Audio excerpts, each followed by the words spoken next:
For most of my blasters, I use that CPVC. For a while, we experimented with Crayola barrels. It's a really good, cheap option, especially if you don't have a ride to the hardware store and you just have some markers laying around. You can take any old Crayola marker, just standard size, and then you can convert it into a barrel, and I'm gonna show you how to do that. So you take your marker, and you might want to do this outside or over the trash can so you don't upset your mom. But what you do is you get in here, and there's a, you can't see it very well, but there's a fine line around here that separates this point right here. And I've got a flathead little screwdriver, and I'm just going to try and work it in there and pop that cap off. I've also been known to do this with my teeth, but I won't do that today.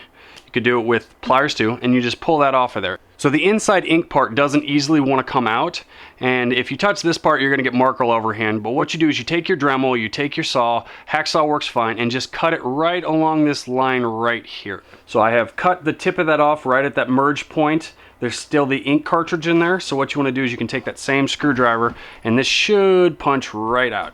Throw that in the trash can, that's full with ink, you want to be careful with it. So what you want to do is you want to go through here with a file, and you want to reduce these rings a little bit right here. These aren't as big a deal as these 3 pieces that kind of held the ink cartridge in before. So you can just visually look down in there and see if they're there, and then take the file and then remove those.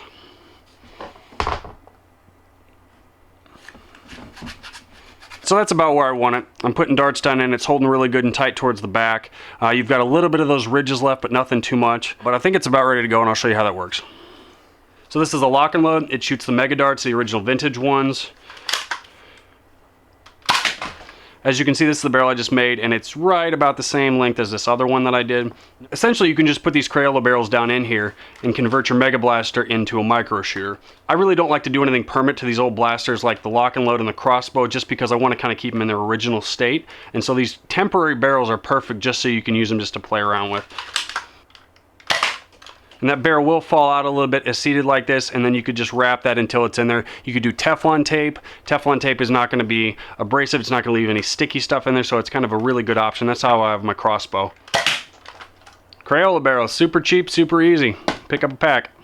I've modded 30 or 40 of them and done 3 years worth of maintenance on them, so I've had everything that can possibly break on here. So my mod guide's going to be a little bit different than Drax, and it's going to be really suited for Thunderdome use with quick loads and durability, since people are really rough on house gear.